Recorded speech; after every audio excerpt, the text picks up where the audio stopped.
So welcome to New Frontiers in Preventing, Detecting, and Remediating Fabrication in Survey Research. This is a conference that is jointly sponsored by the New England chapter of the American Association for Public Opinion Research, by the Program on Survey Research at Harvard University, and by the American Statistical Association. I'd like to welcome you all. I'm Chase Harrison. I'm the Associate Director of the Program on Survey Research here at Harvard. And just want to say how delighted we are to be able to collaborate with New England APOR and with the ASA and with all sorts of other organizations to try to leverage mutual strengths and interests and needs, and just delighted to be able to host this on this stay in Boston, and sorry that more of people who had hoped to come couldn't make it because of different weather and logistical issues that we're experiencing here. But very happy to welcome people through the live stream, and happy to welcome people who are watching this on the recorded video that we're hoping to be able to make available. This is part of a set of events that have been held by different organizations focusing on fabrication and survey research. There was a December conference in the Washington Statistical Society on fabrication and falsification. This is a conference. There's going to be a follow-up conference in Washington and a panel at the conference on total survey error in Baltimore come September. I'd just like to thank, first of all, the people who have helped make this possible here at Harvard. So Peter Marsden, who's joining us today, and who's our Dean of Social Science, the Director of the Program on Survey Research, and the Edith and Benjamin Giesinger Professor of Sociology here at Harvard, someone who's just been wonderful at helping make all of these events and the Program on Survey Research activities possible. So thanks to Peter, thanks to all of the staff and folks at the Institute for Quantitative Social Science at Harvard, which helps us put together these conferences and facilities. In particular, Gabrielle Stone has been a wonderful event coordinator, along with a number of her colleagues, and so thanks to that. On the New England APOR side, and I should say that this would not have happened without great energy on the part of New England APOR, Steve Kazilla, who'll be speaking here in a moment, but also Jenny Benz, Kristen Cavallero. So Jenny and Kristen, and joining us, Kathleen Weldon, who's going to be joining us on the live stream, I hope, and Pat Moynihan, who's joining us at the State Department on the live stream with a number of his colleagues. So I'd like to thank all of the New England APOR folks, and as well as Jillian Steelfisher, who I believe is probably still stuck in traffic on her way here, but we'll look forward to welcoming her soon.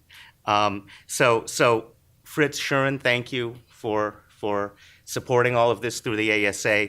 And now the person who really deserves, I think, the most thanks, and who's just been instrumental in organizing this and in keeping us together and encouraging us to go through the snow, is Steve Kazilla, who is the president of Mass Inc. Polling and also the president of the New England Association for Public Opinion Research.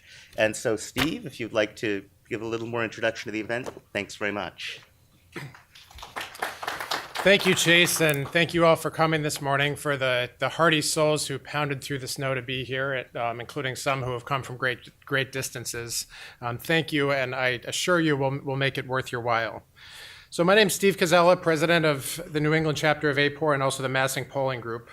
It's really nice to see everybody in the room today and to see the list of people who signed up for the live stream, because I've been corresponding with many of you who are involved in this issue for quite some time, and it's just really exciting and gratifying to see that the issue has gained such momentum and interest from the industry in addressing it in such a public forum. Public discussion is particularly important, in my view, because though we've all heard stories or read about a few isolated cases that have been made public, the problem, I would say the problem is worse than what's on record and in the literature. And you'll hear more about that today. But more important still is what to do about it, how to prevent it, how to detect it, and what to do if you find it. And these are the issues where we in the survey research business will be much more effective if we work together and discuss things openly than if we try to deny that the problem is occurring. We've got a truly first-rate group of speakers and discussants lined up for you this morning, and I'll introduce each one of them when the time comes. For those of you following along in the live stream, there's a schedule of speakers on the homepage of our website on NEAAPOR.org, as well as some other notes, abstracts, and so forth. And after this event, we're going to be posting this video. We'll put the link up on our homepage. I'm not exactly sure where the video is going to go, but this event is being recorded, and there will be a video that you can refer back to or refer colleagues to if they couldn't be here. As Chase said, this is part of a series of events. We had one in December, and we'll be having a couple more throughout the year. There have been some journal articles that have been written and more to come. Thank you to Fritz for being the energy behind that, and the Journal of the International Association of Official Statistics. So without further ado, let's get to our speakers. First, I'd like to introduce my good friend Fritz Scheuren. Before each speaker, I'll offer what is in every case a greatly abbreviated biography for each of our accomplished speakers, since the list of accomplishments and qualifications would take up most of the morning if I read each one of their entire official biographies. So Fritz Scheuren is a senior fellow and vice president at NORC and the Center of Excellence in Survey Research. Prior to joining NORC, Fritz held several positions as senior statistical officer for a range of public and private sector organizations. He served as the 100th president for the American Statistical Association, among many other key positions for associations and journals. So, Fritz. Sorry about that. Can you hear me? I'm not too good at being close to the mic, so I ended up doing this. Left outside an exchange with Peter Winker, 2 pages. That is not on the website right now, but I'll give it to you, Steve. Also outside was a copy of the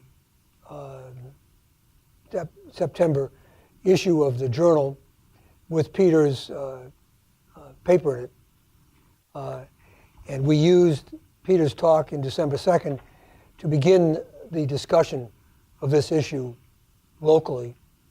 Steve had pushed us a long time ago to do much more than that. But we needed a catalyst, and Steve is a real catalyst, if you know. You're going to show you a picture of your daughter, Steve, at some point? That was a real high point for us. I'm going to work from the notion that I've just been thrown out of a plane, and I'm falling through space, and I'm now at the 10 million foot level, okay? And we're going to get down to eye level, fast.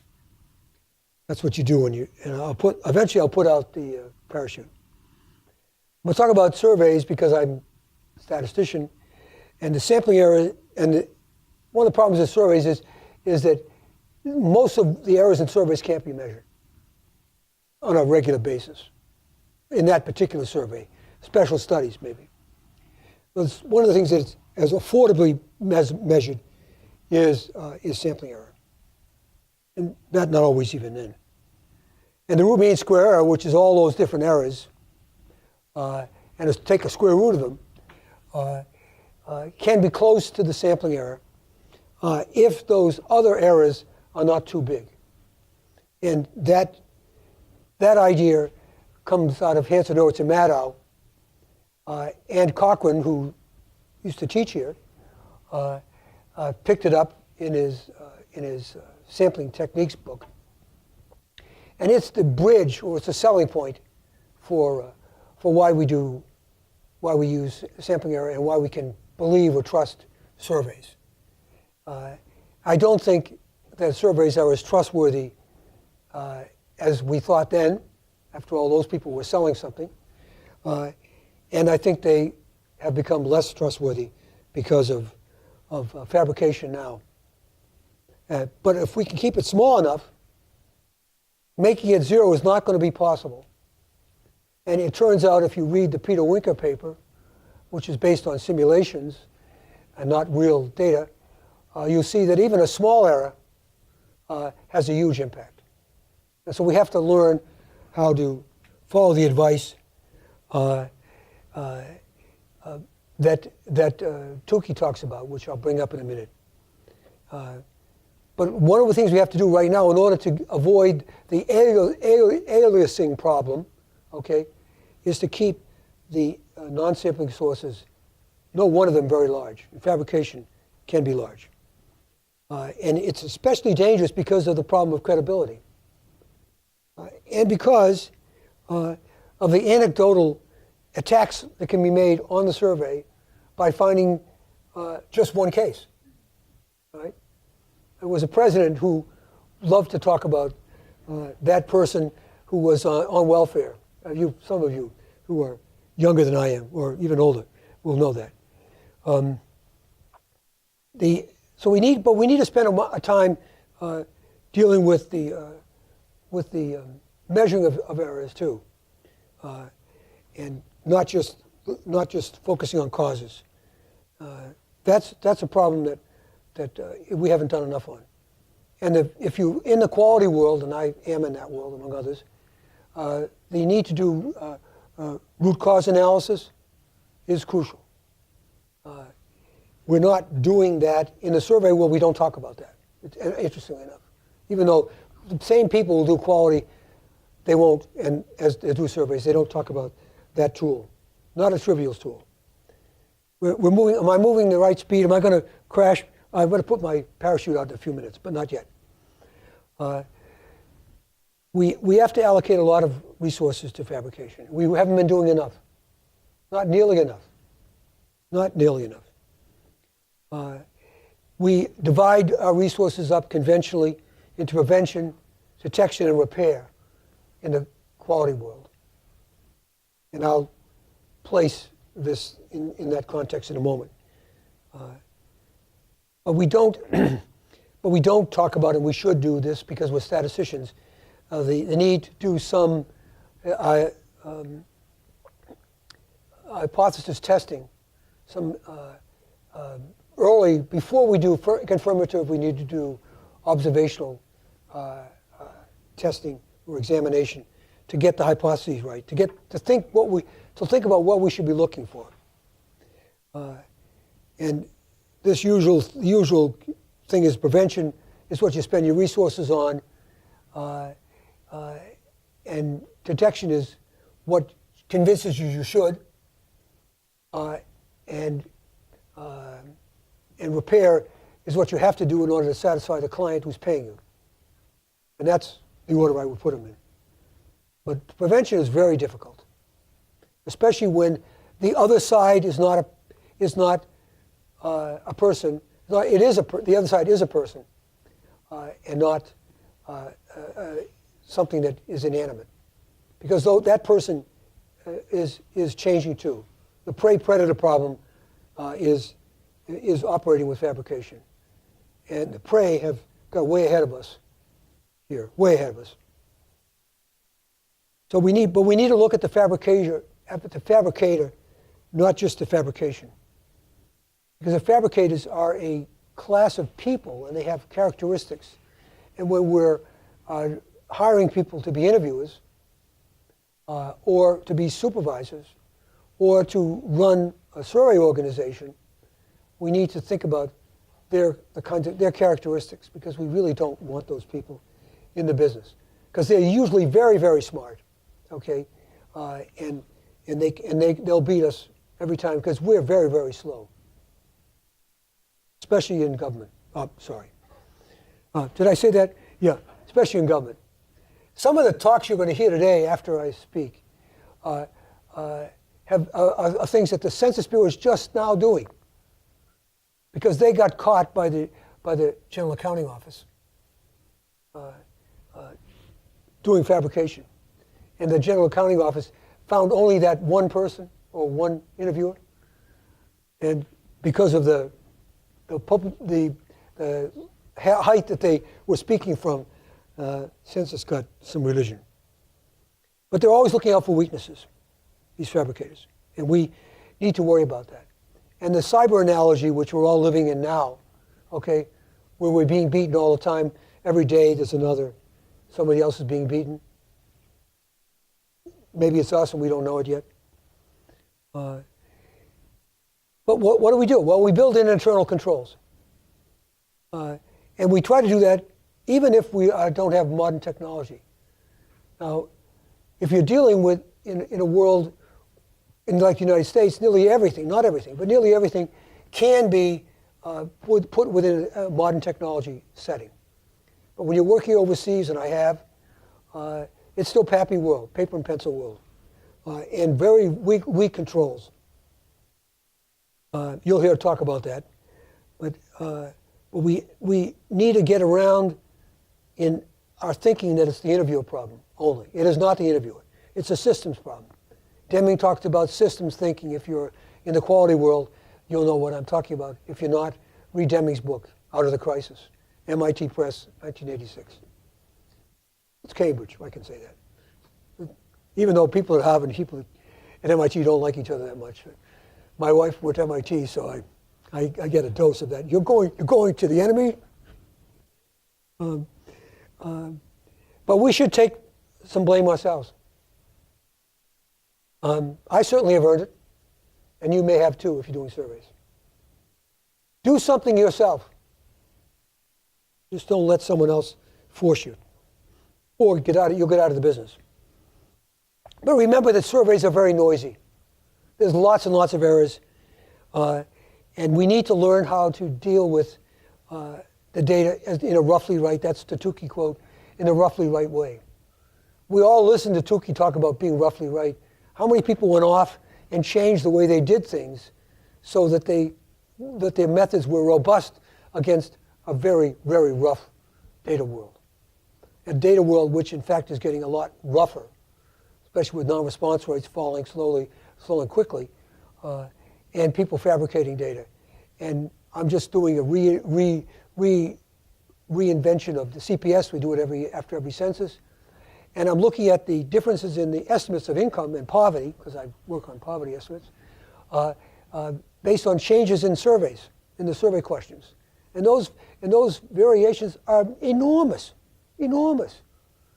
And what we do is we talk about a discontinuity, and then we operate as if we could just focus on sampling error. I'm almost done. I'm at the 10,000 foot level. Thank you, by the way. Anyway, be sure that you're getting better at using roughly right yourself.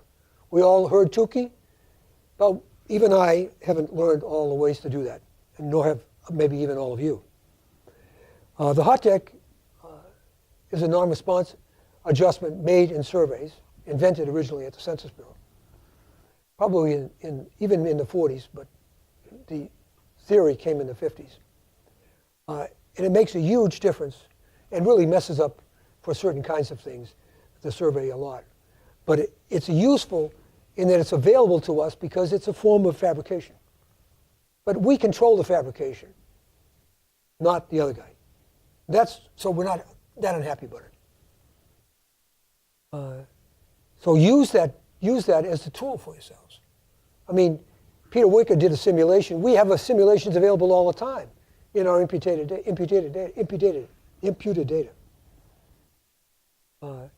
And that's what I just said here, because Ruben, who still teaches here at Harvard, good guy too, by the way. I think Alan may mention him as well.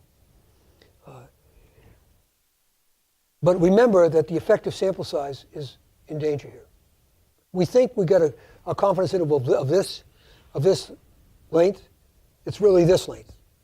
And we think the point estimate is here when it's here. All right?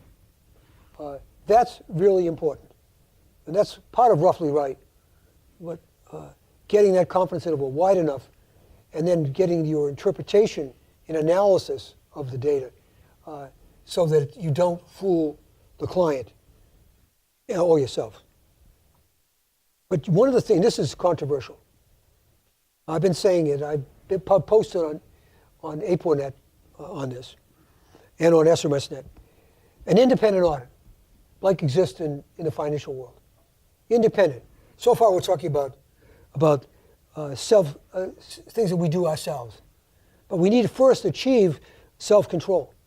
This another quality phrase for our systems. They have to be under self-control. They're not under self-control right now. They're not. And then we need to seek an independent test of controls.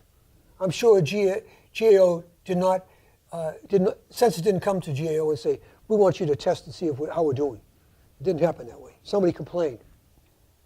And that leads us to the notion, and this is even harder, to good housekeeping seal of approval. I've been working on HIPAA. HIPAA is Health Insurance Portability and Accountability Act. I'm sure you know that acronym, right? Don't you? It's a way to validate that the health data that's out there is not identifying people individually. And I actually do a lot of work on this. I have a colleague who does most of it now. And that's an analogy and a metaphor for what we may do. It won't work that way. I've only got 2 left. We need to honestly assess how close we are to satisficing, to reasonably, to living with the problem. We're not close now.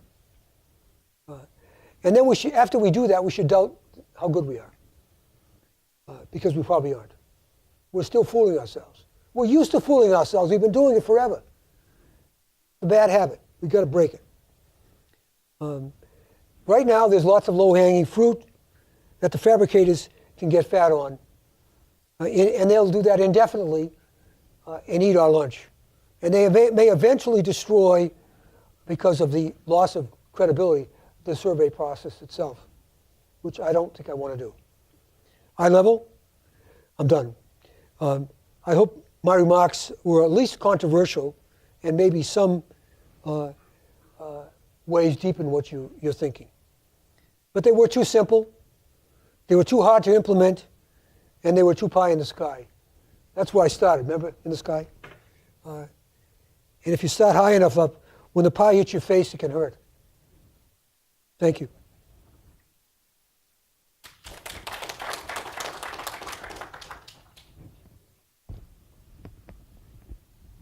Thank you, Fritz, for setting the stage. Our next speaker is Gina Faranda, who is a former colleague of mine still at the State Department, a colleague of mine from when I was also at the State Department. Gina is the acting director of the State Department's Office of Opinion Research. She and her office provide a seat at the U.S. policy table for people around the world. She ensures the U.S. government knows what global publics think and why it matters to critical American interests. Gina has expertise on Russia, Ukraine, Eurasia, and Afghanistan, and has 14 years of experience as an analyst and advisor to senior officials on foreign affairs. Gina. So it's hard to follow, Fritz. Thanks so much to Steve, to New England APOR, to ASA, and to Harvard for facilitating this and gathering us all together today.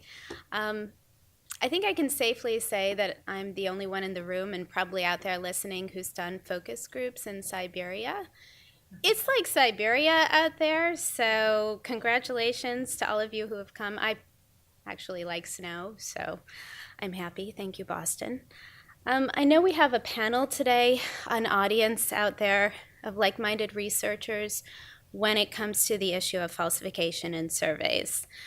I'd like to take the opportunity to paint a slightly broader picture, not quite the, where did you start, 10 million feet, 100 million feet level, Fritz? But somewhat broad brushstrokes of what Leo Crespi fairly dramatically called the cheater problem in polling. Yes, I haven't been doing this for 6 decades, but my office has. Dr. Crespi wrote his seminal paper 70 years ago, and the challenge remains of preventing detecting, and what I believe are still pretty rare cases of mitigating the damage from falsification. So my comments will follow Crespi's lead to encourage a general airing of the cheater problem. I'm going to underscore the need to, Fritz referred to this as well, but to weave the ethos of confronting falsification into just the fabric of survey research. The main issue, and this is a quote from Dr. Crespi's paper, is that human beings, it seems, remain human beings when they're asking questions for polling organizations. And I added that asterisk there for a reason. Falsification, as we all know, can occur at many levels. Fritz referred to this as well, but it's not just the interviewer level that we're concerned about. And so until we develop androids to do our surveys for us, to supervise, to enter data from the interviews, we must keep this locked in our minds. Another thing to keep in mind is that falsification, it's hard to prove. It's only one of a host of data quality issues that we need to monitor. And I don't think I need to lecture about this, but it does go back to what Fritz was saying at the beginning, that this is, if not 100 million foot level, it is something that we need to watch at every stage of the survey. So just a quick overview. I'm going to take the opportunity to tell you a little bit about my office at State. I'll set the scene for something we all probably need to acknowledge, and that's falsification is an institutional problem, not just an individual cheater problem. And this is something that Fritz talked about as well. But what does that really mean? Beyond those individual acts of falsification, so Leo Crespi called this the moral problem, the moral hazard, we grapple with the institutional challenges in confronting it, and Crespi referred to this as the morale problem. This is both in the local firms we work with as well as within our own institutions. Approaching this as a morale problem says that if interviewers or supervisors or key punchers are sufficiently demoralized for a number of reasons, it might be the survey is too long, the conditions on the ground are it's just too hard to do the survey, the client is too demanding, they will fabricate. So to tackle falsification, it's our job as researchers to understand those reasons for the morale problem. This is as important as detecting and mitigating the fraud. I include a quote there from Gogol, near and dear to my heart, from the Inspector General, the government inspector. Don't blame the mirror for your own ugly mug. In other words, don't set the field firm up to fail and then berate it for failing. Okay, so just a little bit about my office. There's an acronym for everything in government. We're called OPN. I was just reminded, actually, that our acronym used to be OMG, which I wish we could go back to. So research began to assist with the rollout of the Marshall Plan. Then, as now, survey research was a key tool in informing U.S. foreign policy.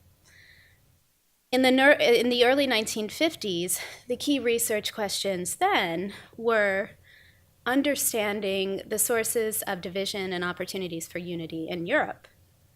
Dr. Crespi was actually our director of methodology for 32 years. We actually owe a lot of our office's continuing character to him and to other survey pioneers. And then since 1999, we've been part of the State Department. Okay, so as a part of State, we conduct about 200 surveys a year in almost 100 countries. It's a lot of volume, and it presents both advantages and disadvantages when it comes to data falsification. The main advantage is trend data, sometimes decades worth of it, so that this helps to facilitate just essentially looking at when things seem to be amiss.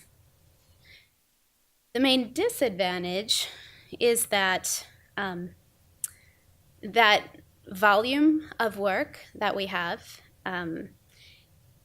increases the time that we have to spend on sussing out falsification. So our analysts are busy. Managing the work is about 30 analysts, not a lot, though I'm sure they're watching. So they're very talented and lively and above average in every way.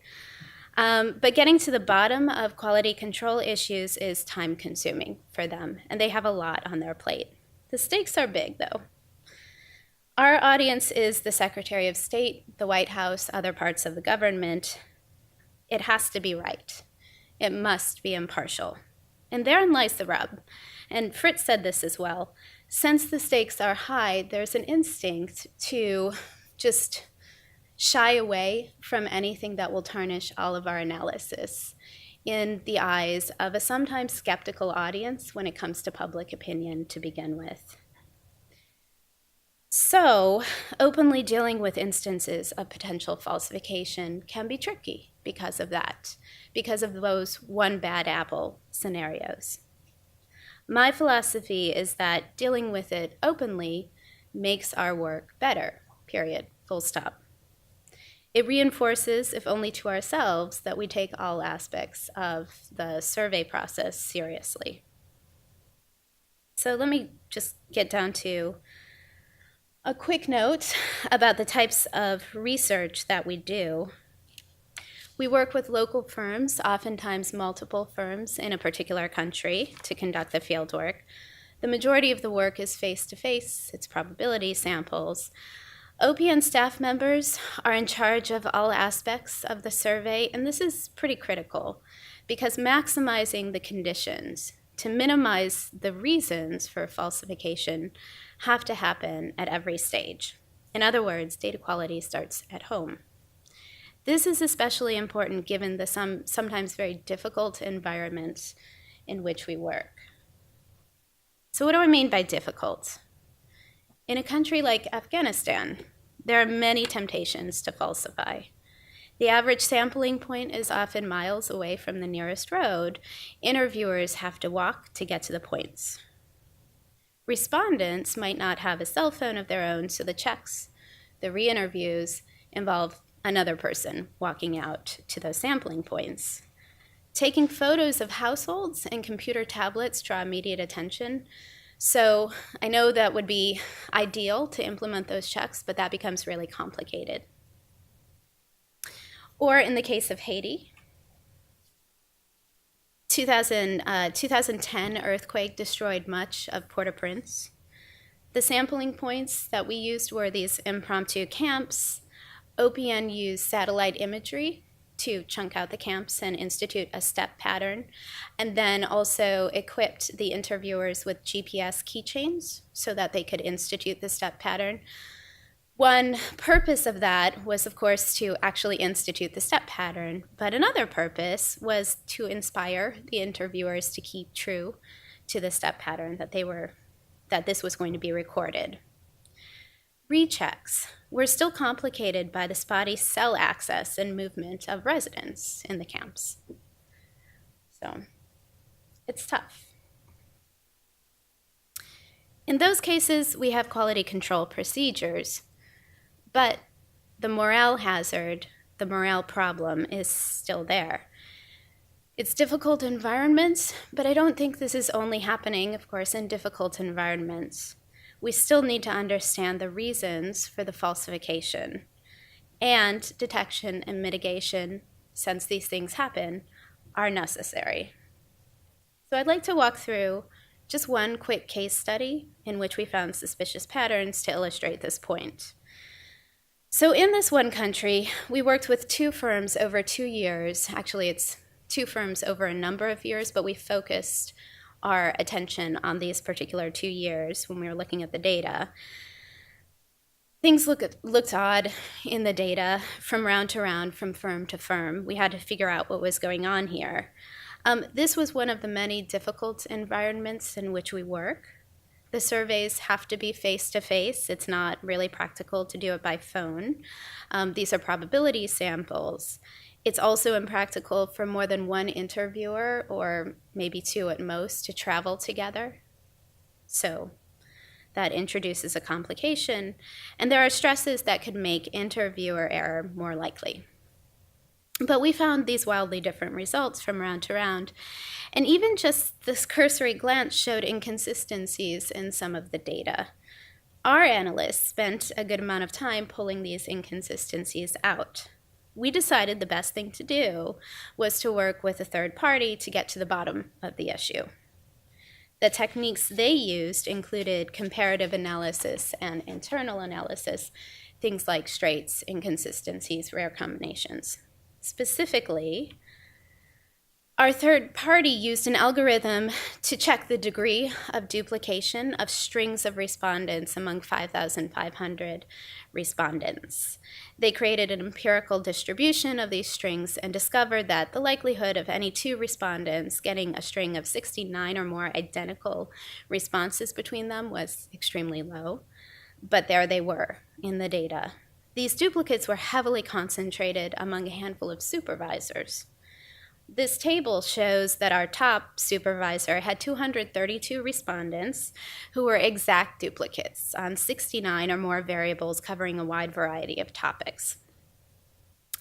And then I think in other data sets, our own SPSS, it's a fairly simple SPSS tool for identifying lengthy duplications among respondents, and some other surveys have shown similar interviewer or supervisor clusters.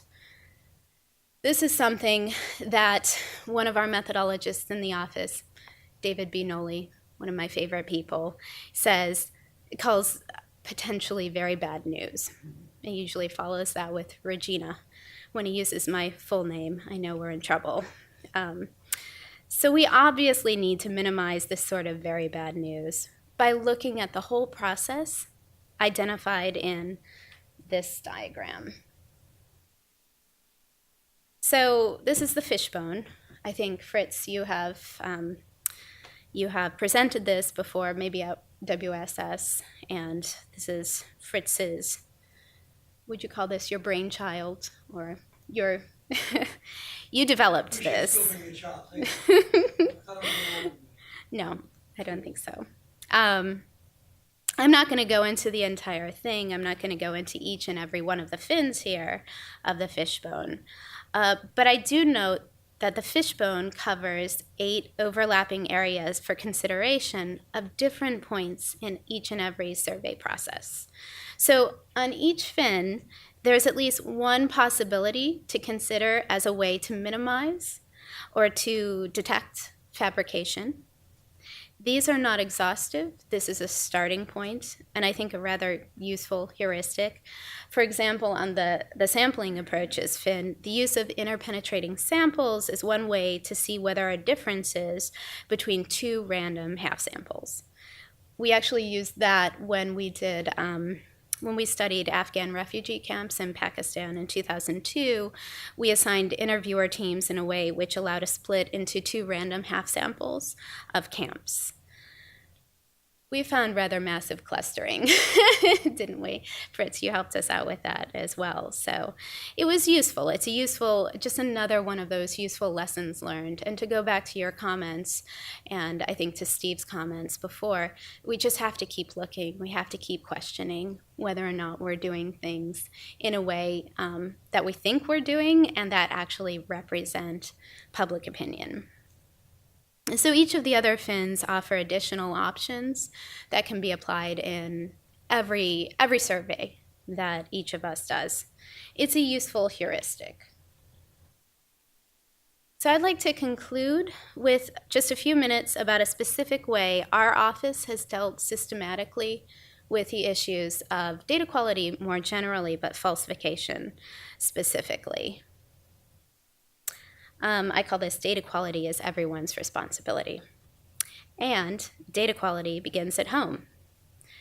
So a team of our analysts and methodologists came to a bit of a convergence over the last couple of years. As an office, we had all been doing quality control a little bit differently. We knew that we had to, and we should, systematize instituting one comprehensive QC process for all analysts in the office. The team's guiding ethos, the team's guiding principle was that data checking is not a luxury. It's a necessary step to ensure that our reporting is based on data with the highest fidelity. So our assumptions going into it were that field firms, our partners, our implementers on the ground, can make mistakes. Sometimes they catch those mistakes, but when they don't, we have to. As important, field firms can fall victim to intentional or undetected data falsification, fabrication by staff at many levels of the survey process.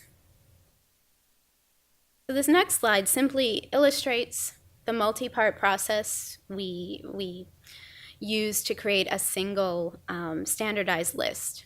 And even this is a step forward, but certainly not the last step in quality control. We began the process by compiling a list of what was already being done and was useful in the office. And then we added to that what we thought should be done. We prioritized those concerns so that we could designate the minimum number of checks for very busy, and again, very talented analysts. In addition, we compiled a list of supplementary procedures to apply if the data didn't pass that quality control. Once we had the list prioritized, we worked to consolidate the standard ways to analyze the data and ways, and this was actually, it was pretty difficult to actually come up with what constitutes a problem. What's the level of tolerance? What is, where do you actually set the bar and start figuring out what to do with bad data? And the final point here speaks to a collective effort. What do we do with the bad data? There was a lot of discussion. There is a lot of discussion. Every time we come upon this, and again, it's not a whole lot, but every time it happens, it's not just one person, it's not just me as the acting director, it's not just the division chief, it's not just the analyst who is deciding what to do with the data. We talk about the pros and cons, we have to see what's salvageable. So here's the checklist we developed. This is just an illustration. Hopefully you all have handouts. Thank you. Happy to talk about it. Unfortunately, the hyperlinks don't work on the paper copies, but it should give you an idea of the process we go through whenever we get a data set in. I like to think of it as a holistic way to look at quality control. The bottom line is that QC is more than just a data file. It's more than just running data, though there are straights analysis and duplicates analysis in there.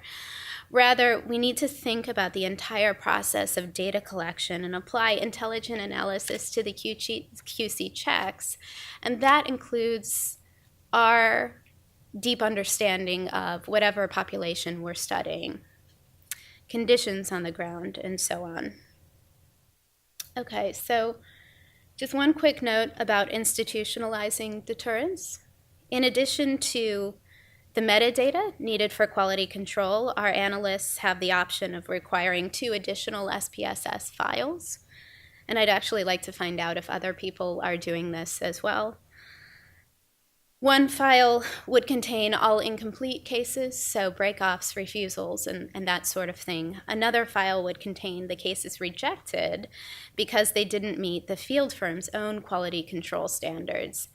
And I agree with everything Fritz said. I don't disagree with the idea. I know that there is this push or this notion of identifying types of people or some kind of indicators of that would give us some sense of who would be the typical falsifier and where quality control might fall down.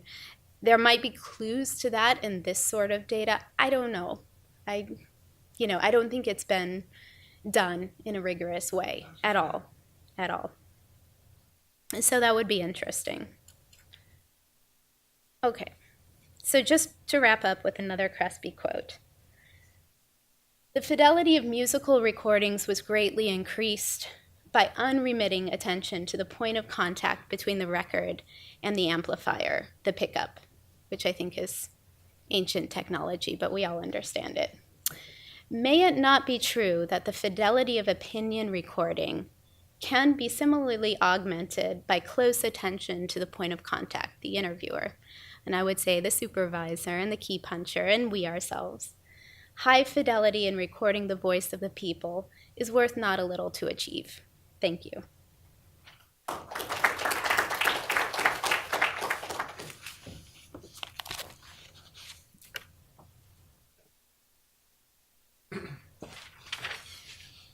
Thank you, Gina.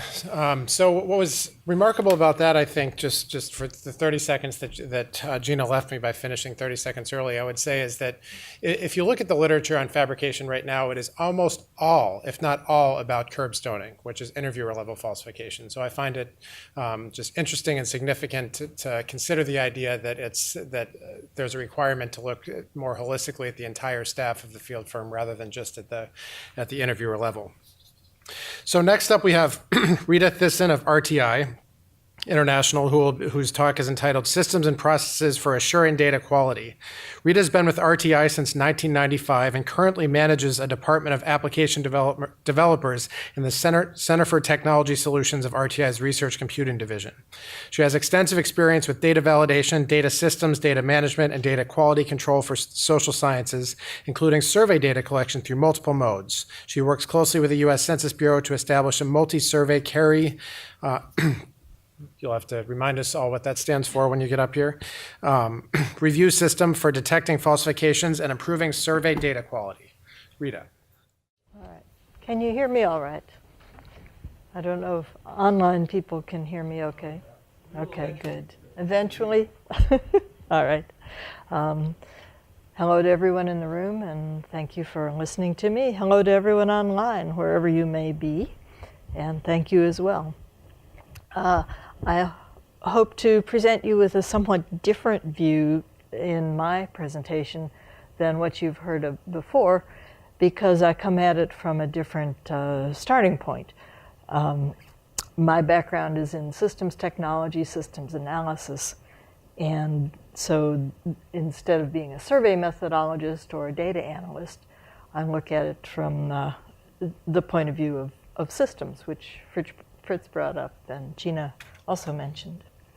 So just a quick look at the topics. I have divided my talk into two parts. The first part is general, you could say conceptual, and a little bit about the technology.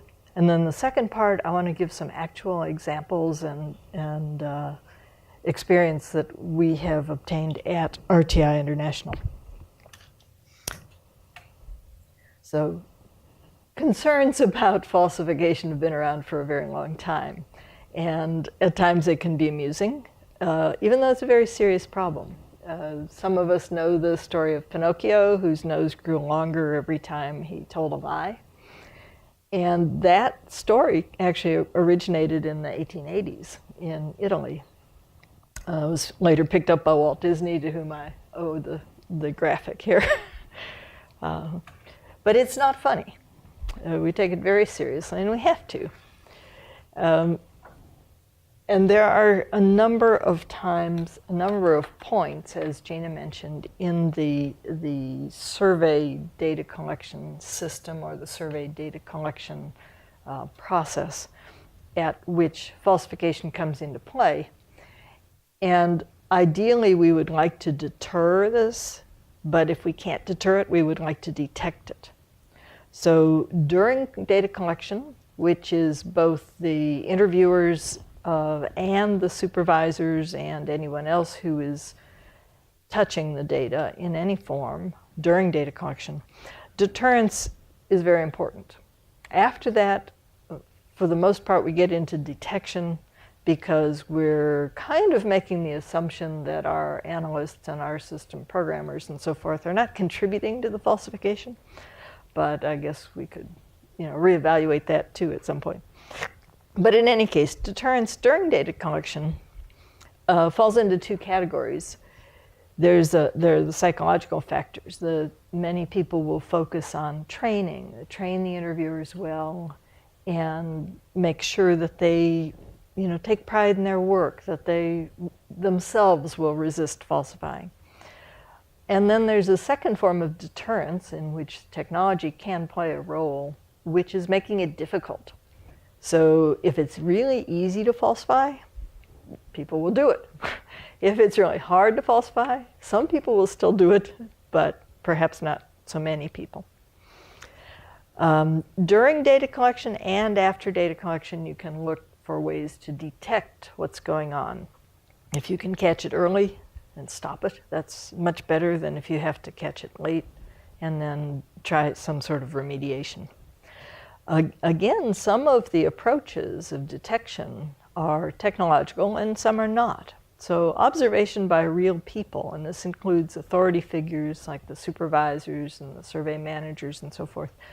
Observation by real people is very important. There was a study, I think it came out of Oxford, I don't really remember the details, but a very simple study where there was a snack bar and an honor system for paying for the snacks. And the study managers put a large picture on the wall, which they alternated week by week. And it was either a picture of a flower or a picture of a face looking right at you. And the amount of theft and lack of payment went way down in the weeks when there was a face. And it was highest when there was just a flower. So in any case, being watched is important. Being watched can be by an individual. Being watched can be by your colleague, one of the other interviewers, or it can be being watched by a system. But observation is very important. And technologically, we do two kinds of observation. One is with paradata, the data that have to do with the process of conducting the survey, such as how long it takes to do an interview, who's doing it, where they did it, all these kind of peripheral pieces of information.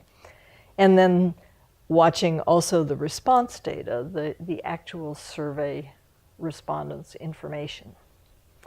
And technology, which is of course my field, can support all of these. So we have ways of helping with deterrence, particularly in making it difficult to falsify any of the data, but also in keeping track of any suspicions that do arise and where they arise from. We can also help with detection in a lot of ways. So that's kind of the heart of what I do, what my group does, and that's what I'll talk about a little more. Typically, when talking about surveys, we take the survey methodologist point of view, which is thinking about the survey in terms of what modes data is collected in. And this is kind of an interviewing-centric way of looking at the survey. Makes sense, right? You're either working with paper and pencil, or you're working with what people in the field like to call caddy, as opposed to doggy, I suppose, but the computer-assisted telephone interviewing, where you have someone with a centralized phone center or someone working from home, but they're working from a computer and collecting the data on screen. So it's like live data entry. So telephone interviewing, or what we often call CAPI, the computer-assisted personal interviewing, where an interviewer is going face-to-face with some kind of an electronic device and talking to people and effectively doing data entry on the spot. I would also include specimen collection, which is associated with a lot of health surveys and with some other kinds of surveys, as just another form of data. It's physical objects, might be hair samples, might be urine samples, whatever, but you have all the same troubles. So that's a methodological viewpoint. You take it and turn it around to the technology viewpoint or the systems analyst viewpoint. And still, we have paper, but now we focus on the device as opposed to on how it's used. And so with paper, you have the sheets of paper, you have the handwriting, and eventually it gets compiled somewhere, either by a regional supervisor or a local person through data entry into a centralized database. You also have telephone surveys, But the technology viewpoint is, well, maybe this is going over voice over IP, maybe it's going over analog phone lines, maybe it's using cell phones. There's all kinds of technological differences that can make a difference in how the data are collected, how they're monitored, how they're watched. In the interest of full disclosure of acronyms here, we do use this word that Steve said I would have to explain, often called CARI, which is computer audio recorded interviewing. Essentially turning on the tape recorder in the old school language and keeping track, recording little bits or whole interviews. I think the Census Bureau coined the term snippets for collecting little snatches of audio recording here and there throughout the interview. That's possible over telephone interviewing. It's also possible with the in-person interviewing with CAPI techniques. And as technologists, we divide them into two forms of CAPI. The first one is the now considered traditional, carrying around a laptop or a netbook or something like that, with something with a keyboard. And then there are the mobile devices that you can hold in your hand. They have touch screens. It might be smartphones. It might be tablets. It might be, something else. They have limited keying. But in both of these cases, you have a little computer with you, if you're the interviewer, that can collect some additional information with or without your being conscious of it at the time. And with specimen collection, same thing. There can be electronics involved. And so from a technology point of view, a systems point of view, we can look at that as just another form of data collection. If you put heart rate sensors on people and keep track of that, it's not much different from an interview, except that perhaps the interviewer isn't quite so active. Oh, my screen has gone off here.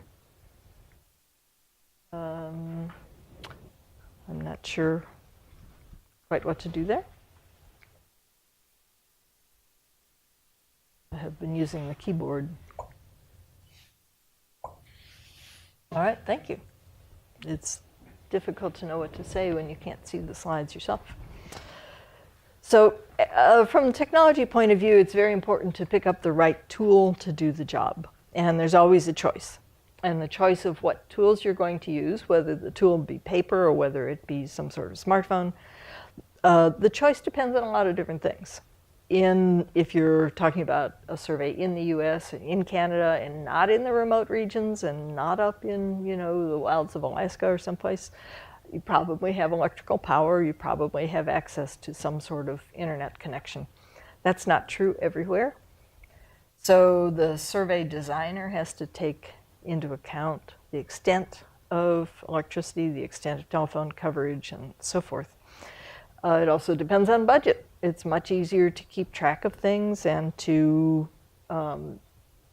build in some redundancy and quality control if you have a big budget. Logistics is important. If you're going out into the desert areas, if you're going out into mountainous areas, you may have much more difficulty getting the data back in. This is particularly true in parts of the world that are still developing.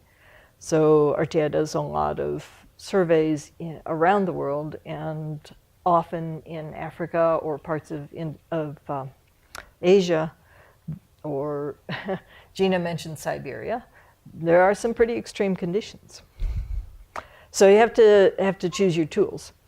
And that's choosing the tool for collecting the data. But what tool you choose to collect the data, or which collection of tools are chosen for collecting the data, kind of prescribes what you can do in terms of deterrence and detection.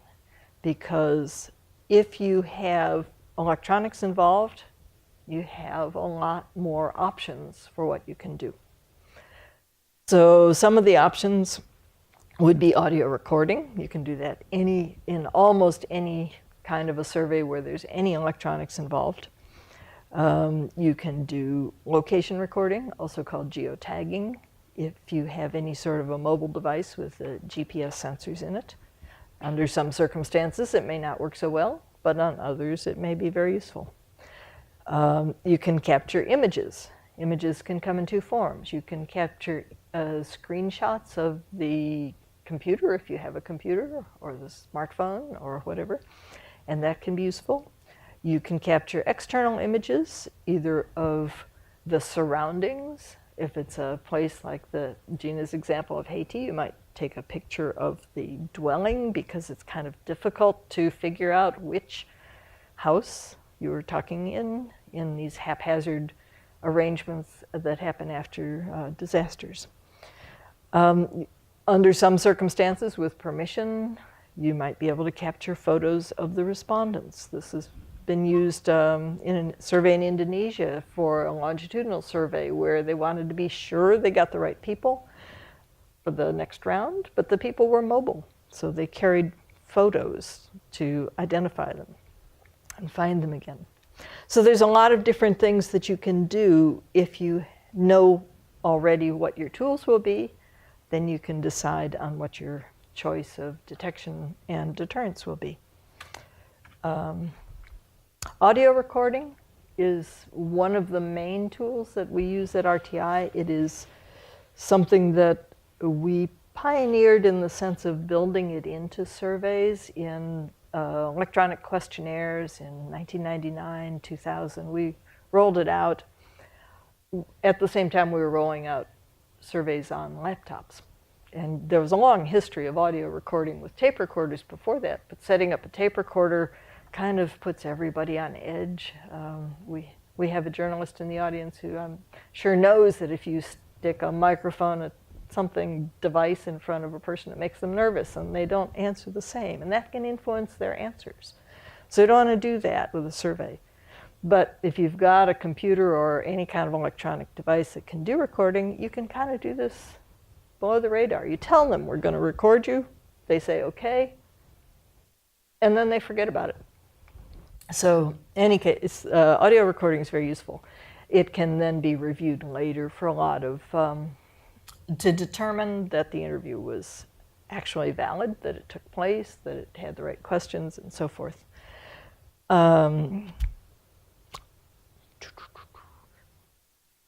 So, okay, audio recording can be used for spot checks as well as for doing whole survey recordings, and it can be kept. So you have evidence that is persistent.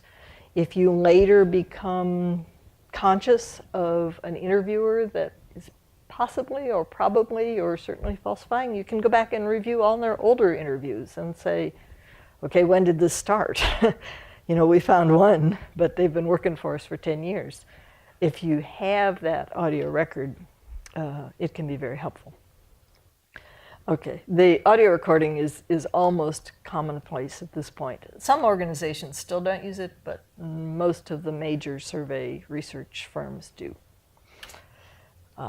Data capture, image capture, excuse me. Image capture is coming into play.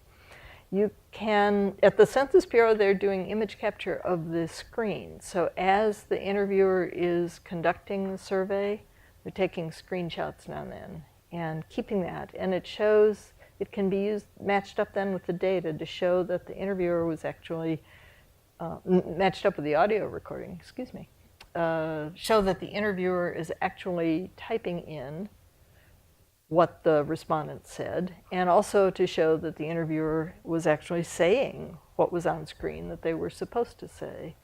So if it's a big, long, difficult question that's hard to ask, and the interviewer kind of simplifies it to make their own lives easier, that if you have the pair of the audio recording and the screenshot, you can see that the whole thing was done correctly or not. So screenshots have been useful for quite a while. The concept of taking other sorts of pictures is more recent, and it has become widely available with tablets and smartphones because practically everybody who carries around a smartphone now has a camera, and people are used to this. And the equipment has gotten so cheap that surveys can buy 100 or 1,000 of them and send them out in the field. So there's some uses of this, and I'll give you some examples a little later in the RTI part. But there can be a variety of purposes. You can record the location, then you know for sure that the interviewer was at the right place that they said they were. You perhaps could record the respondent, depending on the, in the US there's IRB concerns. The review boards worry about protecting privacy, so photos of respondents may or may not be approved, but photos of surroundings can be useful, photos of addresses. But it's not very widespread yet. Geotagging is another tool that is fairly recent. Again, with the advent of smartphones and cheap sensors, the GPS readings are getting to be very widely available and cheap. But they're not yet very reliable. They're still largely most effective outdoors. They are three-dimensional, but in terms of coming up with a geolocation. But if you're doing an interview in a high-rise, you're not going to be able to use the GPS very well for two reasons. One is because it is indoors, and secondly, the resolution is usually down to about 30 feet, 10 meters, which could be on the second floor or the third floor, and you don't really know. So it's an approximation, but it still can be useful. So sometimes having some data or most data is okay. You don't have to have exact points for all interviews. And the purpose there is for matching up the location of the interview with what is expected. So if you have a field staff who's falsifying by working out of their home, the GPS reading is not going to be correct. They have to actually be at the respondent's house in order to get an approximately correct reading. If you have someone who's accidentally interviewing the wrong people, it can turn that up. If you have a place where there are no street addresses on the Native American reservations in the US, in Haiti after disasters, you know, in nomadic areas, in the Sahel, anywhere you go where the addresses just aren't there, having GPS can be very, very helpful. And it's becoming more widely used, especially in the developing countries that have mobile phone service but don't have much other infrastructure. Having the GPS and the smartphones for the survey is very, very helpful. So those were ways to detect falsification during data collection. And then after you get the data back in-house, there's still some other things you can do. So I mentioned the difference between paradata and response data. And we at RTI, and I think most other survey organizations at this point, do some sort of post-data collection review, both of paradata and of response data. And there's a lot of different things you can look at. In the paradata in particular, you tend to look at how quickly did they get through the interview. An interviewer who is expected to be taking 20 minutes or half an hour for each respondent, and who is routinely getting through it in 10 or 15 minutes or 8 minutes or 6 minutes, you know, you've got a cause for concern there. The time of day, you know, if they're submitting their survey responses through a laptop or through some other electronic transmission, and it shows that the time of completion for the interviews is always around lunchtime or always at 2 a.m. or something like that, then you're going to worry about it, because with real people, they're not going to do all their surveys at the same time of day. There can be a lot of automated deduplication and so on. When you're looking at response data, there's also all kinds of things to look at, and I think some of the other panelists are perhaps more into that than I am. But if you're using the electronic approach, the database itself is likely to catch some of the things. You can't have non-conforming ID fields because they won't go into the system. So now, some examples from RTI, and this goes into the category of anecdotes because most of our sponsors don't want to be identified as having something go wrong on their surveys. For those who've never heard of RTI International or don't know much about us, we're a big firm. We've got 3,000 some people, full-time of permanent staff. We're We have 10 real offices, and we're doing surveys, I think, in 75 different countries, a lot of different places. And we have the full gamut of survey services, starting with figuring out what to ask, the content, through the sample, through data collection, through the analysis, through dissemination. So we're worried about all of these aspects, so we want to make sure they're all correct. And we do all the different kinds of modes and all the different kinds of equipment. So it's basically any kind of survey, we have somebody doing it. That comes from being a big group.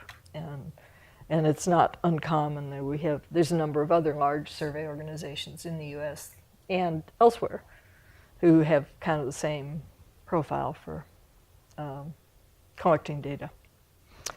But this is the fun part, if you will. This is where it becomes amusing, although it is very serious, but some of it is kind of funny. What do we find out? Now we've got all these systems in place, we're doing all these surveys.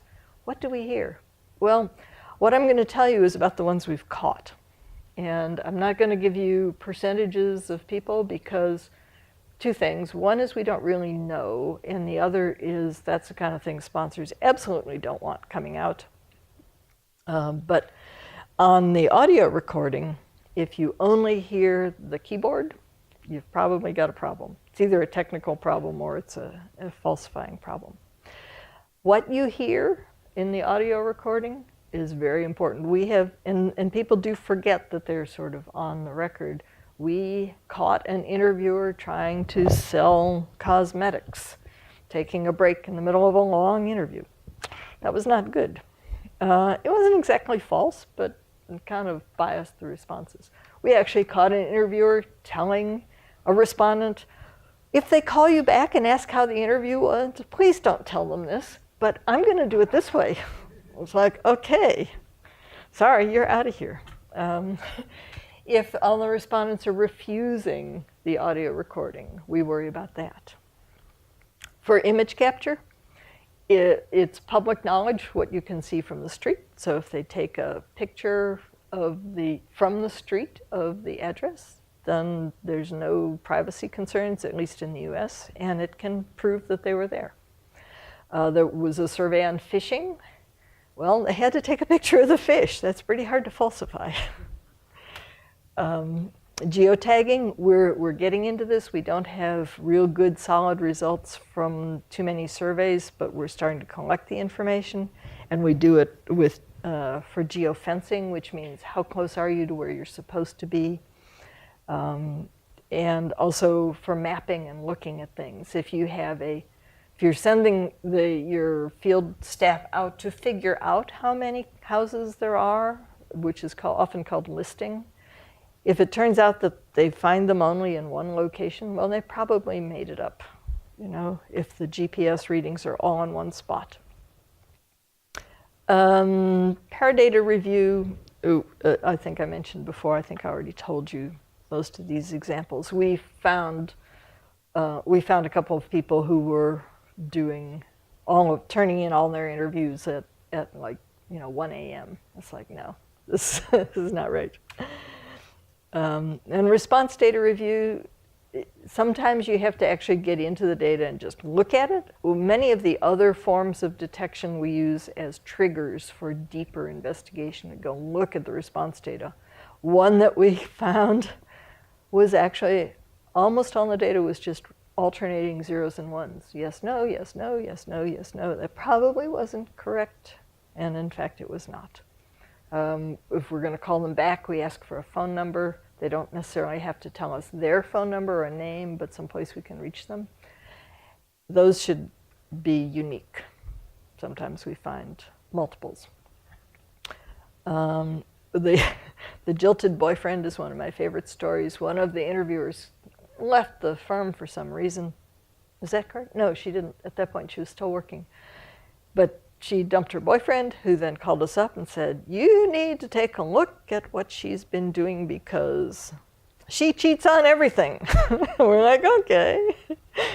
And it was true. She was faking. So anyway, that is all I had to do. I have lots of stories, but that's not really why we're here. I do have some brochures about some of the techniques we use and some of the things we do. So people who want to talk about it more or want a handout, I've got them for you. Thank you. Great, thank you. Before I introduce Michael, I understand some people are having problems with the live stream that are using Chrome. I understand Firefox is working better, so for those trying to watch in the live stream and frequently refreshing their browser, that's the suggestion that I have for you at this point. But we're trying to figure out what's wrong and get it back up and going. Next, we have Michael Robbins, for whom unfortunately I don't have a glowing biography, so Michael, you'll have to brag about yourself a little bit when you get up here. But he's the project director for the Arab Barometer and will be giving a presentation entitled Preventing Data Falsification and Survey Research, Lessons from the Arab Barometer. So Michael, you want to come on up? First of all, thank you for inviting me here. I'm glad to share some of the lessons we've learned over the years with working with the Arab Barometer. I'm going to go through a couple of different issues we had first, and what really came up with the data falsification comes up from our first wave experiences, and then some of the things that we've done to try and prevent that in waves going forward. But before I do that, let me tell you a bit about the Arab Barometer itself. So far we've conducted nearly 35,000 interviews in 29 nationally representative surveys. It's come across 3 different waves. We just finished up our 3rd wave this last year, but did our first wave of potential interest prior to the Arab Spring across 7 countries. The second wave, actually, we went to the field about 2 weeks before the Arab Spring really took off. So it was kind of an interesting experience to be in the field in different countries across that time. Then finally, the 3rd wave took place a bit after the Arab Spring. And so we have a good variation across countries during that time and during a fairly interesting time for research. The countries we've done to date, here are the 14. We have some across all 3 waves. We've been unable to do to work in some countries for political reasons, particularly given the region we work in. But we've basically, except for some of the Gulf countries and Syria, covered most of the countries in the core of the Arab world. Our methodology is face-to-face interviews done in Arabic. We use area probability sampling, and we use paper and pencil. Interviewing, or PAPI, and so and I'll talk a bit more about the reasons for that later on.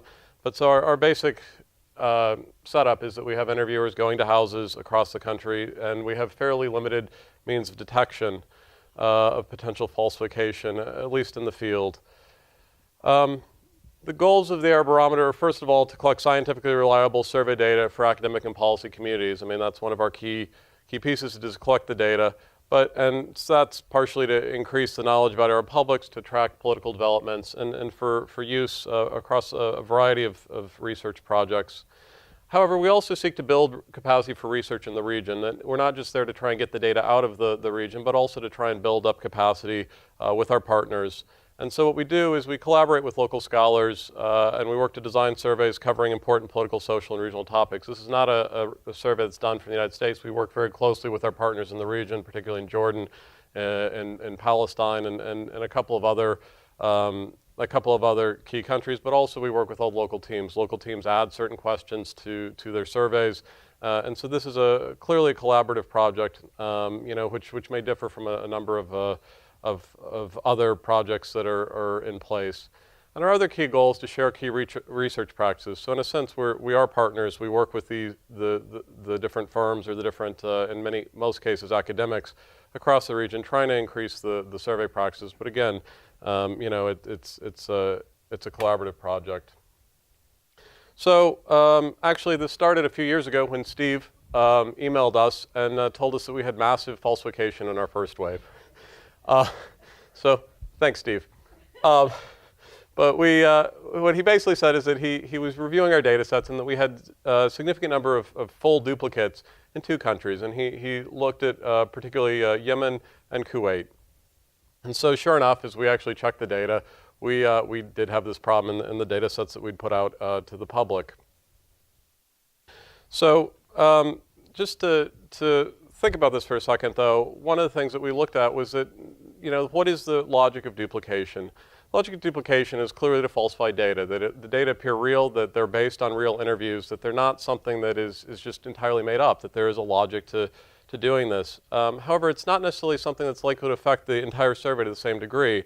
And so our basic, when we begin looking at this more systematically, we realize that the substantive items, i.e. those attitudinal or belief questions, are more likely to be falsified.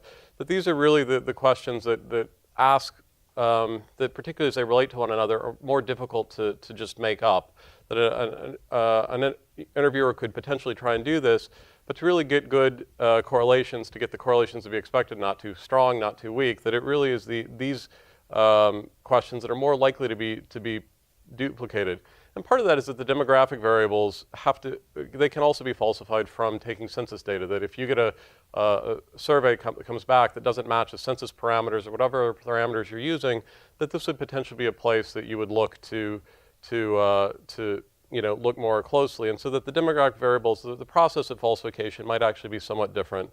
Second of all, the geographic variables, if you're not doing interviews across the entire country, that these are falsified in a different manner, that clearly you would need to falsify the geographic variables, from the sampling plan, that this would have to match the sampling plan. So it wouldn't necessarily be something that you would see duplication in.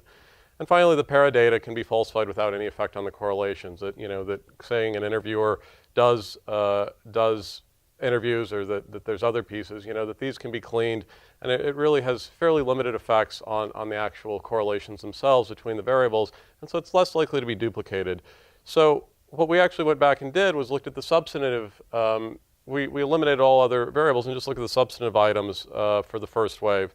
We found was actually the problem was bigger than Steve had actually initially tipped us off to, which was quite concerning for us. So particularly in the case of Kuwait, we found that the substantive variables were what were duplicated, and the other variables were somehow falsified in another manner. And so this was actually made a huge difference, that in the first wave we had only 207 full duplicates, but when we looked at just the attitudinal variables, we found that it was actually much more systematic in Kuwait, and that actually in Yemen, where we had the other problem, that it was less systematic. Then in Lebanon, we again had a couple more cases, just a handful that potentially a certain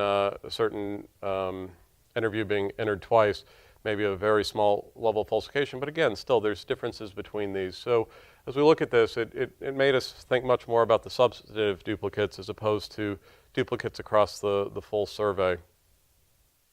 So naturally, we decided that we need to take some measures. And so first of all, we changed our partners. In the countries where we had mass duplication, we realized we couldn't trust the partners, that this seemed to be systematic. It was not really to an interviewer, but was something systematic about the firm, or in this case, our local partners. The second was we started to structure our payments to disincentivize cheating. That basically, instead of we had quality controls that would not guarantee full payment for the surveys unless they met our basic standards. The third is we have some partners that have done very good work for us that we know in the region. We increased supervision, that this was something that we realized that the local country firms or partners couldn't necessarily do, and to go have some of the partners from the region that we know work very well and have good oversight go and help increase the supervision in other countries where we've seen problems. And third and fourth, we implemented greater oversight of interviewer and supervisor training, and trying to increase again survey or the share of the best practices, and really increase the quality of the enumerators and the supervisors as well. However, we have a lot of challenges in this project for trying to prevent data falsification. Again, face-to-face interviewing, as many have said, poses a significant challenge. And one of the challenges we really face is that we've experimented with copy to some degree, and it really is a problem in Arabic, that the right-to-left language does not work particularly well. We've actually been doing a project recently, kind of a trial in Tunisia, and it's been extremely buggy, even with some of the better software that is available in the United States. This doesn't necessarily seem like it's going to be a viable option, that at least in the near term. So we have to find other ways. Second of all, we have privacy concerns with some of the methods. Rita was talking about some of the different things that can be done in the United States, but we're working in some fairly nasty regimes at times where, recording too much information or having too clear of a link may actually pose security risk to the respondent. And that, particularly some of the questions we ask, could cause problems. So we have significant privacy concerns. And we also have limitations local teams. A number of the local teams, they do a number of interviews, but they aren't necessarily always going to use CAPI. And so, bringing in this new technique isn't necessarily always advantageous.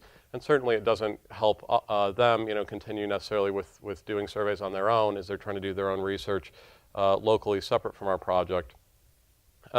We also at least bring in people from the United States is not something that's ideal in some of these countries to have people on the ground from the United States, working on some of these projects. We really are encouraged to have people from the region or people from the countries themselves taking more responsibility. And there can be bias putting people from the United States or abroad in these surveys. And finally, it is a cooperative project with the goal of capacity building, that really we need to be able to trust our partners and to help them, build their own projects and build their own research, as opposed to, just trying to, to just oversee every aspect. If they can't do this themselves, in some ways one of our key goals hasn't been accomplished. So one of the things that we've done, particularly focusing on our first goal of distributing reliable data, is to increase our test for data falsification. And so testing for exact duplicates is standard across surveys. And testing for substantive duplicates is less common, but is becoming more common, particularly some of the techniques, some that Gina was talking about. But what we found is even less common is to test for near or partial duplicates. And I think this is growing at this time, that it's becoming more and more, it's becoming more common, but we would argue it's not necessarily common enough at this time to think about the quality of the data. So one of the things we would note is that there's no statistical difference in the likelihood of an exact match and a 99% match between two observations. And clearly you can keep going down the line, but again, there's the statistical difference is very, very small. So a high percent of duplicate variables between two observations essentially means that falsification is about as likely as it is with exact duplicates. And so one of the things that we've sought to do is to try and develop a way to test for this. And so what we argue is that plotting the maximum percent match between each observation and another observation within the survey should yield a known distribution. That basically, if you take a single observation and find its maximum percent match, and then plot that as a percentage between the two variables, that when this is plotted across the entire survey, it should yield a distribution. More specifically, it should yield a Gumbel distribution. So this is a distribution that's meant to, for something of this nature, that the maximum, it's designed for something that the size of an earthquake, that certainly you can have some that are very, very large at times, a magnitude of an earthquake, but that most of them fall within a certain range. And the same with, say, the height of a river, that most years a river, the maximum height for a year will be more or less predictable, but some years will be a massive flood. And so you'll see a longer tail on the right side in this case. And so given that some observations naturally have a higher match, we would expect that there'd be a few that would be fairly high, but that most should be concentrated around a mean that's a bit lower. And so that overall, there's a number of different, depending on the mean and the variance, the Gumbel can take somewhat different forms. But overall, the survey data, depending on the subject matter, the length of the interview, the number of observations, should reflect this should more or less reflect this distribution. So what we developed was a program called Percent Match, which unfortunately I thought would be available at this point, but it was soon to be a publicly available data program to test for the percent match between two observations. And so this was developed with a co-author on a paper we're writing, Noble Kuriakose, who's now at SurveyMonkey. And so we've been working on this data program. So what it essentially does is exactly that. It calculates the maximum percentage match between two observations, then identifies what observation is the highest match.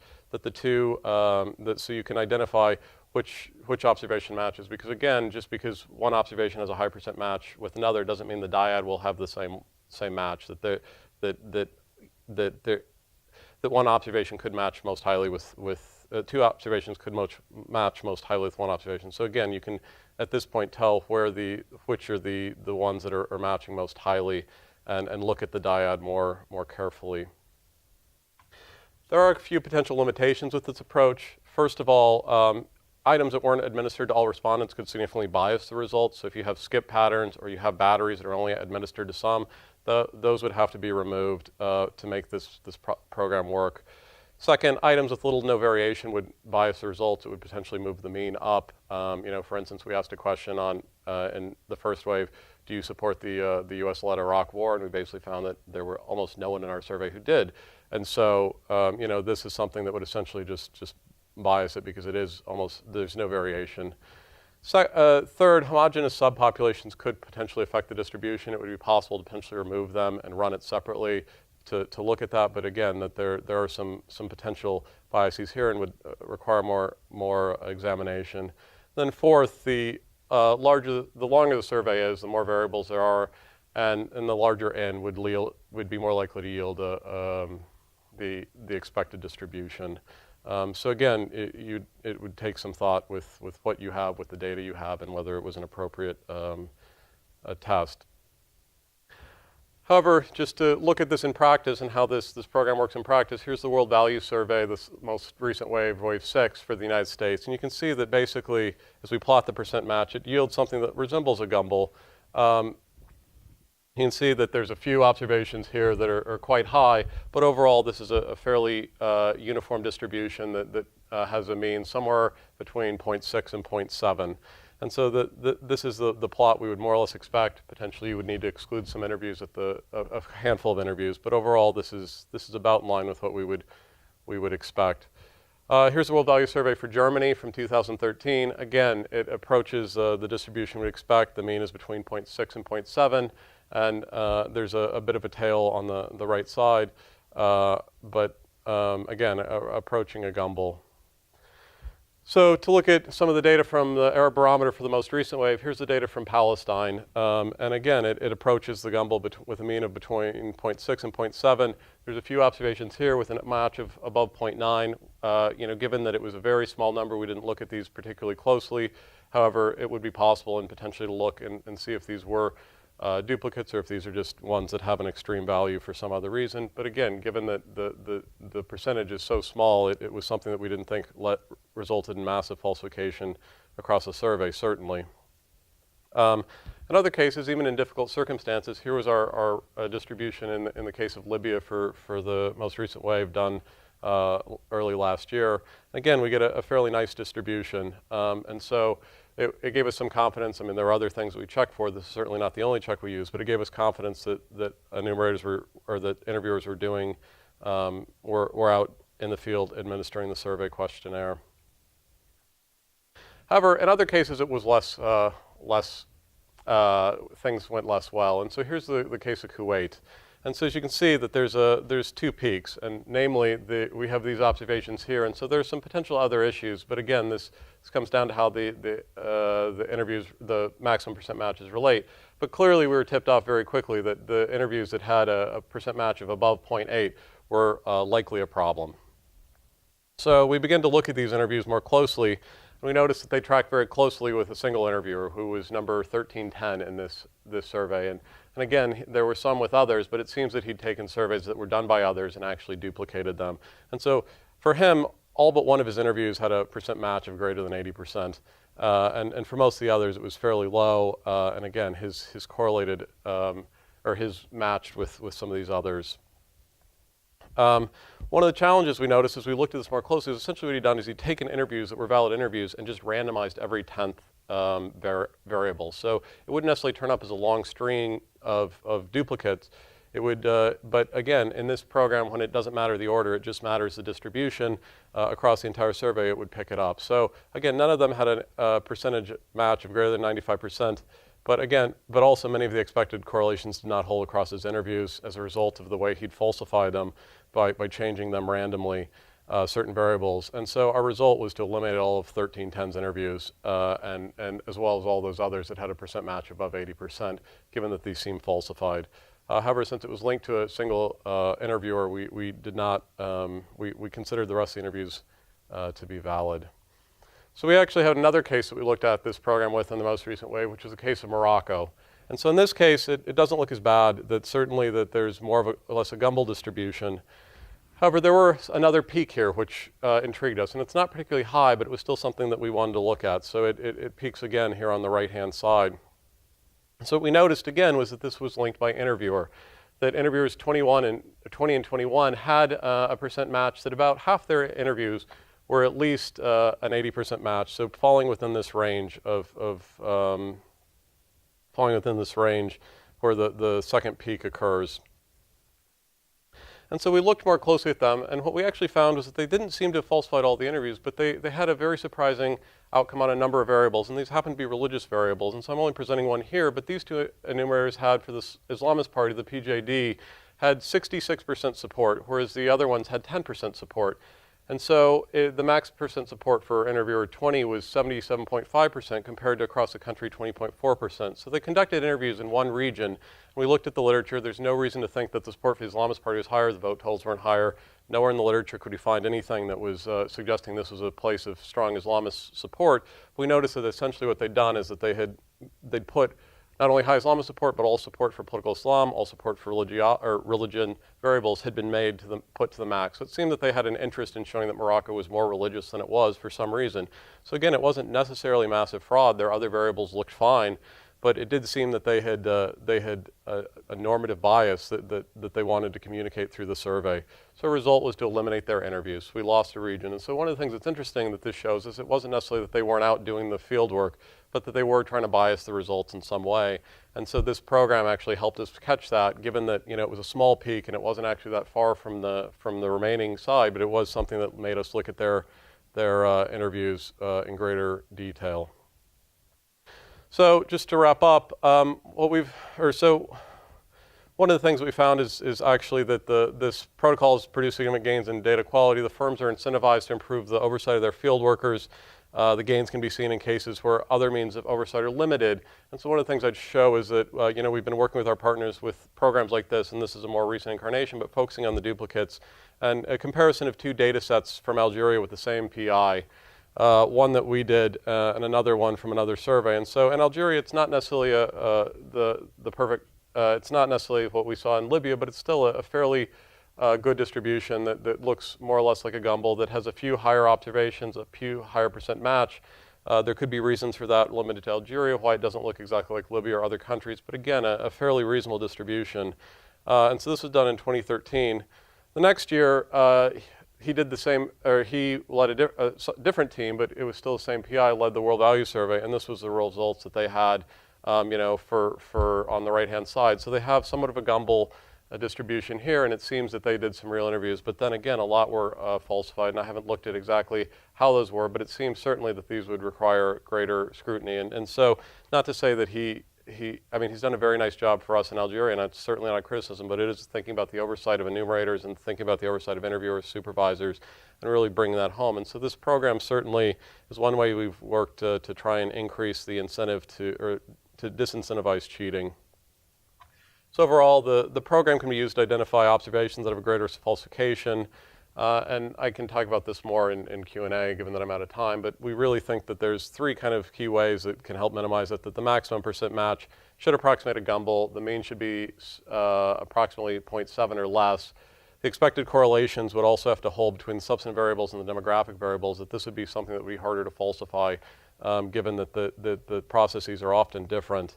And that demographic variables should approximately match the sampling frame. That again, that if these hold, if there's a gumball distribution for the substantive variables and they match with the demographic variables, it's a bit harder, not impossible, but harder to falsify the data. And so overall, what we've seen is that combine these tests raise the cost of data falsification for firms to essentially disincentivize cheating. It's not perfect, but it is something that we've seen gains from. So with that, thank you.